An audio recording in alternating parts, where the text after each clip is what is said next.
Voilà, c'est une première. Ça fait longtemps que j'ai envie de vous proposer cela. Je suis quelqu'un qui adore lire à voix haute, qui adore rendre vie à un livre. Et c'est sans doute les conditions actuelles qui font que peut-être certaines choses se débloquent. Enfin voilà, ici je vous propose la lecture d'une petite nouvelle de Éric Emmanuel Schmitt, qui est tirée du livre La rêveuse d'Ostende. Ça s'appelle La femme au bouquet. On y va. À la gare de Zurich, sur le quai numéro 3, une femme attend tous les jours un bouquet à la main depuis 15 ans. Au début, je n'ai pas voulu le croire. Outre que j'eus besoin de plusieurs voyages chez Egon Hamann, mon éditeur en langue allemande, avant de la remarquer, il me fallut longtemps pour formuler mon étonnement, car la dame âgée avait l'air si normale, si digne, si noble, qu'on ne lui prêtait pas attention. Vêtue d'un tailleur de drap noir, à la jupe longue, elle portait des chaussures plates et des bas sombres. Un parapluie aux manches sculptées en bec de canard sortait de son sac en cuir bouilli. Une barrette en nacre retenait ses cheveux en chignon sur sa nuque, tandis qu'un modeste bouquet de fleurs des champs à dominante orangée pointait d'entre ses doigts gantés. Rien ne permettant de la ranger dans la catégorie des folles ou des excentriques, j'attribuais donc nos rencontres au hasard. Un printemps cependant, parce que Ulla, une collaboratrice d'Hamann, m'accueillait à la portière de mon wagon, je désignai l'inconnu. C'est curieux, il me semble que je vois souvent cette femme. Quelle coïncidence! Elle doit attendre mon double, quelqu'un qui prend toujours le même train que moi, en même temps que moi. Pas du tout, s'exclama Ulla. Elle stationne là chaque jour et elle guette. Qui?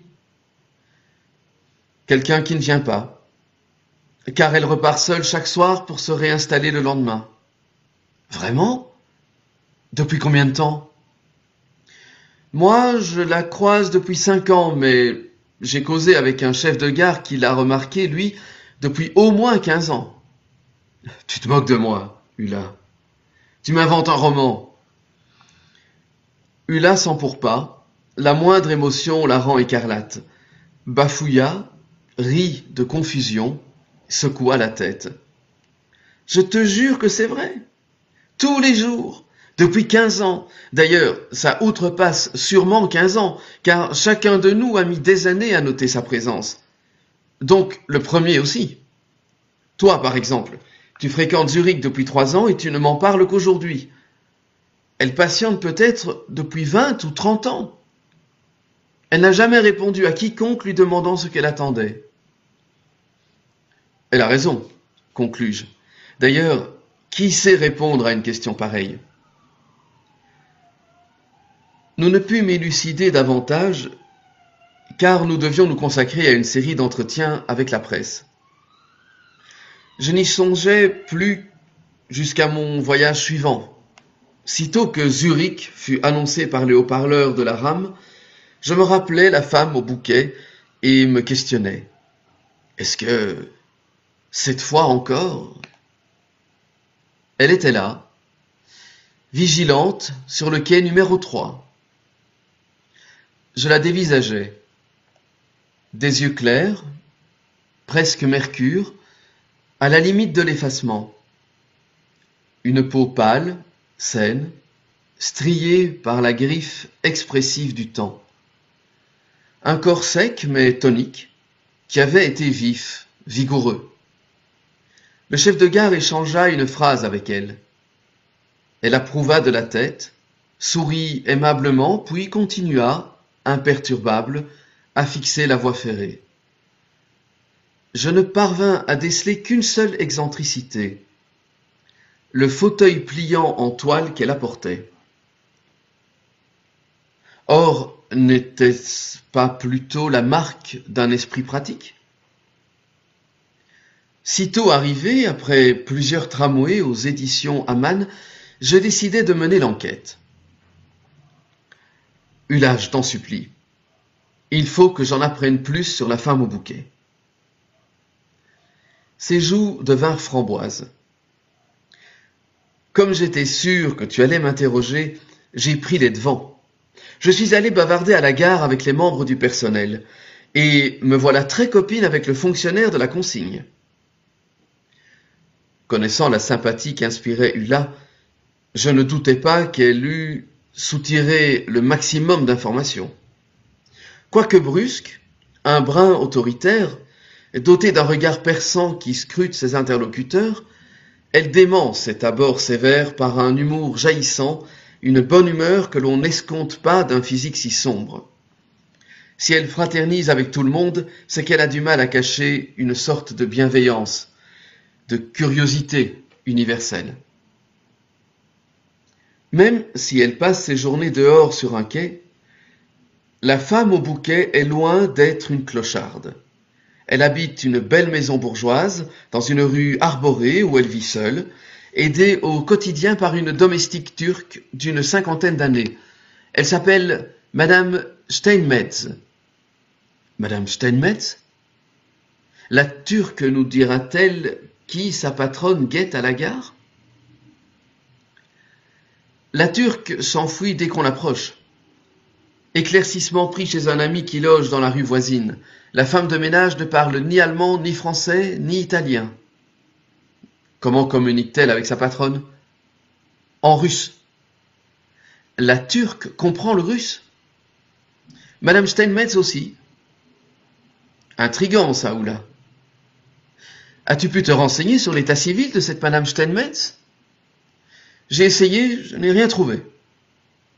Un mari? Des enfants? Des parents? Rien. Soyons précis. Je ne t'assure pas qu'elle n'a ni mari défunt, ni enfant. Je souligne juste que je l'ignore. À l'heure du thé, autour de quelques macarons, les employés et l'éditeur Egon Amann nous ayant rejoints, je remis le sujet sur le tapis. À votre avis, qu'attend-elle, la femme au bouquet? Son fils, répondit Claudia. Une mère espère constamment la venue de son fils. Pourquoi son fils? S'indigna Nelly. Pourquoi pas sa fille, plutôt? Son mari, répliqua Doris. Son amant, corrigea Rita. Sa sœur? Suggéra Mathias. En vérité, chacun se racontait en donnant sa réponse. Claudia souffrait de ne plus voir son fils qui professait à Berlin, Nelly, sa fille mariée à un Néo-Zélandais, Doris se languissait de son mari, cadre commercial en constant déplacement, Rita changeait d'amant aussi souvent que de culotte.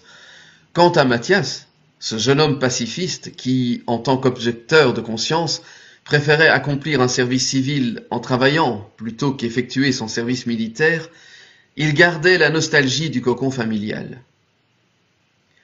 Ulla considéra ses collègues comme des attardés mentaux. Mais non! Elle attend quelqu'un de mort dont elle n'accepte pas la mort. Ça ne change rien, s'exclama Claudia. Ça peut être son fils, sa fille, son mari, son amant, sa sœur, ou son frère jumeau mort à la naissance, proposa la laconique solitaire Romy. Nous la regardâmes en nous demandant si elle ne nous confiait pas, sinon le secret de la dame au bouquet, du moins son secret à elle, la cause de sa tristesse constante. Pour créer une diversion, je me tournai vers Egon Amann. Et selon toi, Egon, qui attend-elle? Même s'il nous tenait compagnie, Egon s'exprimait peu lors de ces récréations qu'il devait estimer enfantines. Passionné, le sourcil intelligent, le nez racé, il a tout lu, tout déchiffré depuis 60 ans, se levant à 5 heures du matin pour, sitôt sa cigarette allumée, ouvrir des manuscrits, parcourir des romans, dévorer des essais. Dans ses cheveux blancs trop longs, il donne l'impression de porter les traces d'une vie aventureuse. Le vent des pays traversés, la fumée des tonnes de tabac qu'il a brûlées, les songes des livres publiés. Alors qu'il n'affirme rien, ne moralise pas, il m'impressionne par sa curiosité constante, son appétit de découverte, son don des langues. Je me sens une âme d'amateur en face de lui. Egon haussa les épaules, suivit les mésanges qui voletaient sur le tilleul en fleurs, et laissa tomber de ses lèvres son premier amour. Puis, gêné par cet aveu, furieux de s'être laissé aller, il fronça les paupières et me fixa avec sévérité. « Et selon toi, Éric ?» « Son premier amour qui ne reviendra pas, » murmurai-je.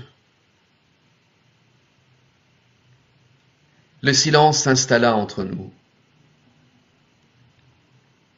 Nous avions compris le piège. À travers cet inconnu, nous avions livré nos souhaits intimes, avouant ce que, au plus profond de nous, nous attendions ou pourrions attendre. Comme j'aurais désiré pouvoir pénétrer derrière ces fronts, pour les connaître mieux. Et cependant, comme j'appréciais qu'on ne fende pas le mien, il est si douloureux, ce crâne, cette enceinte de paroles non prononcées, ce sanctuaire sombre encadré par mes tempes. Je ne pourrais articuler certains mots sans m'écrouler. Mieux vaut se taire. Chacun d'entre nous ne tire-t-il pas son épaisseur de son silence ?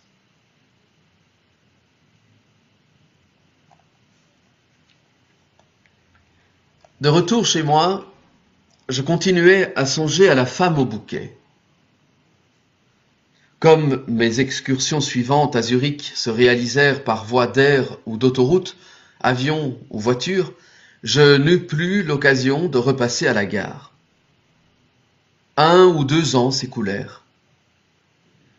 Le propre de cette femme au bouquet, c'était que je l'oubliais sans l'oublier, ou plutôt que j'y pensais à des moments d'essolement, des heures où il m'était impossible d'interroger qui que ce soit. Son image ne hantait que mes désarrois. Néanmoins, je réussis à la mentionner un jour où je conversais avec Ulla au téléphone. Si, je te rassure, elle est toujours là, quotidiennement, quai numéro 3. Certes, elle fatigue, de temps en temps elle pique un somme, assise sur son fauteuil, mais elle se ressaisit, ramasse son bouquet et scrute la voie. Elle me fascine. Tu as tort, quoi qu'elle n'en ait pas l'allure, elle est sans doute qu'une démente, une pauvre folle. Enfin, aujourd'hui, à l'ère du téléphone, de l'Internet, on ne cherche pas quelqu'un sur un quai, non ? Ce qui m'intéresse, ce n'est pas pourquoi elle attend sur un quai, mais qui elle attend. Qui peut-on attendre des années, voire une existence entière ? L'écrivain Beckett attendait Godot. Simulacre. Pour lui, il s'agissait de montrer que le monde est absurde, sans Dieu, que nous avons tort de nous promettre quoi que ce soit en cette vie. Beckett, c'est un nettoyeur. Il te balaie le ciel comme la terre. Il t'envoie à la poubelle tous les espoirs, ces immondices. Or, moi, ce qui m'intéresse dans la femme au bouquet, ce sont 2 questions que je me pose. La première, qui attend-on? La deuxième, a-t-on tort ou raison d'attendre? Tiens, je donne le combiné au patron qui a entendu notre échange. Il a quelque chose à te lire. Eric, juste une phrase pour toi. Ce qui est intéressant dans une énigme, ce n'est pas la vérité qu'elle cache, mais le mystère qu'elle contient. Merci de me citer, Egon. Je raccrochais, soupçonnant qu'à l'autre bout du fil, il riait de moi. Au printemps dernier, le chemin de fer me ramenait à Zurich pour une conférence. Évidemment, sitôt que je montais dans le compartiment, je ne songeais plus qu'à elle. Je me réjouissais de la rejoindre, paisible, souriante, fidèle, indifférente à tous, attentive à quelque chose que nous ignorions. Cette femme, nous ne l'avions aperçue que quelques secondes et nous en parlions des heures, tel un sphinx détenteur d'un secret, inusable ferment pour nos imaginations. En approchant de Zurich, je formulai la seule certitude que nous possédions la concernant. Aucun de nous n'était celui qu'elle attendait.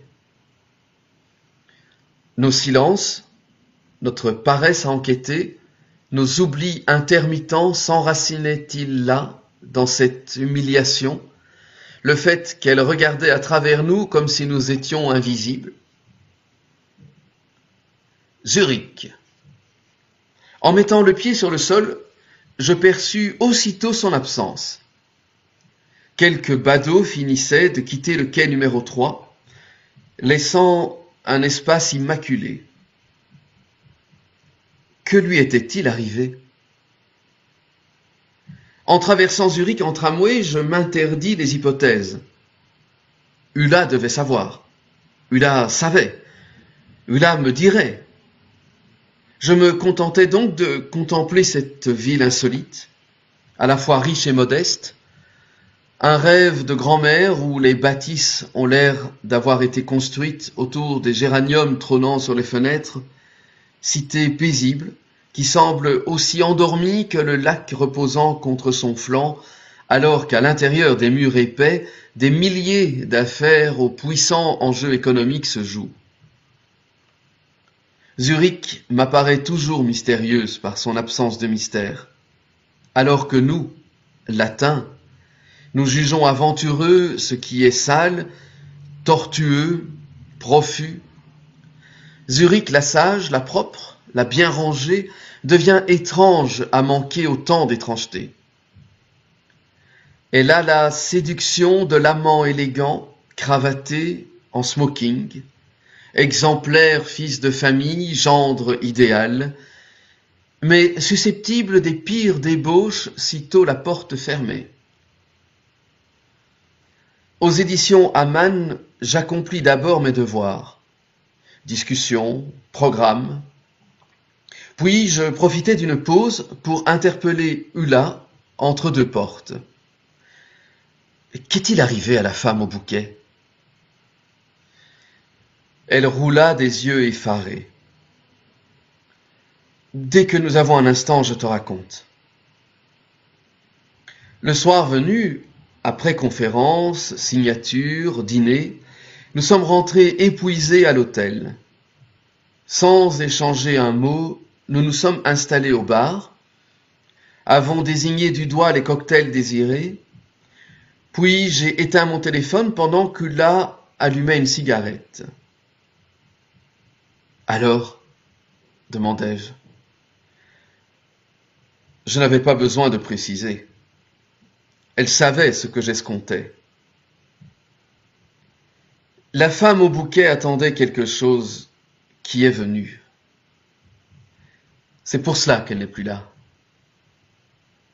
Que s'est-il passé? Mon ami de la consigne m'a tout raconté.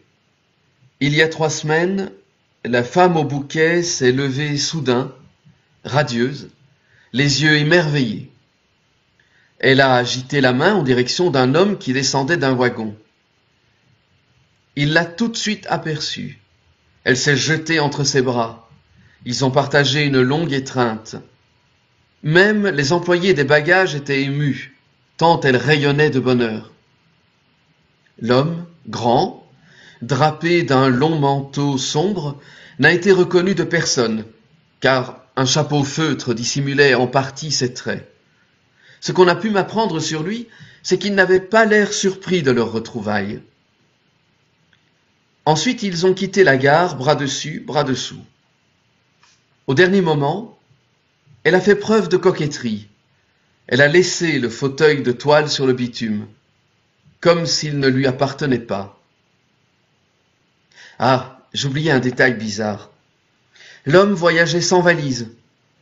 Il ne portait à la main que le bouquet orange qu'elle lui avait offert. Et ensuite, mon ami voisin m'a raconté le reste. Je t'en ai parlé. Il habite à une rue de Madame Steinmetz.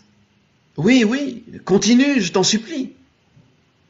Ce soir-là, l'homme est entré avec elle dans la maison. Elle a ordonné à sa bonne de sortir, de ne revenir que le lendemain. Exigence que la Turque a respectée. Et elle n'est revenue que le lendemain. Et la femme au bouquet était morte.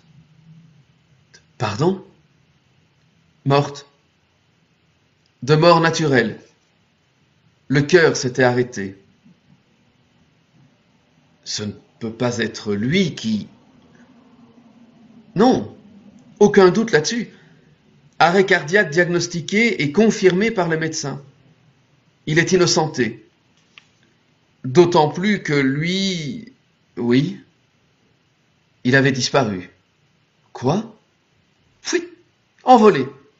Comme s'il n'était ni entré ni sorti. La Turque prétend qu'elle ne l'avait jamais vu. Et pourtant tu m'as... Oui, mon ami voisin témoigne qu'il s'est engouffré chez elle, mais la bonne le nie absolument. De toute façon, ça n'intéresse pas la police, car il n'y a rien de suspect dans le décès. Mon ami se tait maintenant parce que plus il insistait, plus le quartier le prenait pour un crétin. Nous nous sommes enfoncés dans nos fauteuils de cuir pour entamer nos cocktails. Nous réfléchissions. Aucune trace de lui. Aucun renseignement sur lui. Aucun. De quelle ville venait son convoi? On n'a pas su me le dire. Nous exigeâmes du barman une deuxième tournée, comme si l'alcool apprivoisait le mystère. Où est la Turque? Partie, rentrée au pays. Qui a hérité de la villa? La municipalité. Aucun mobile crapuleux n'expliquait donc la scène. Une troisième tournée s'imposait. Le barman commençait à nous jauger d'un air inquiet. Nous nous taisions. Ulla et moi ne pouvions en comprendre davantage, mais nous éprouvions du plaisir à y penser encore. D'ordinaire, la vie est une tueuse d'histoires. Certains matins, on sent que quelque chose va commencer, de plein, de pur, d'exclusif. Puis le téléphone sonne. C'est fini. La vie nous hache, nous disperse, nous atomise. Elle nous refuse la pureté du trait.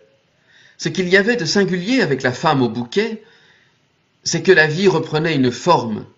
Son destin avait la pureté de la littérature, l'économie d'une œuvre d'art. À 2 heures, nous nous sommes quittés pour aller dormir, mais le sommeil fut long à s'imposer, car je cherchais jusqu'au matin qui la femme au bouquet attendait sur le quai numéro 3, gare de Zurich. Et je crois que jusqu'à mon dernier jour, je me demanderai si c'était la mort ou l'amour qui descendit du train. Voilà. Je vous remercie de m'avoir écouté jusqu'ici. Vous pouvez toujours réagir, dire si ça vous a plu. Ça pourrait être un rendez-vous régulier, peut-être. Donc, à bientôt.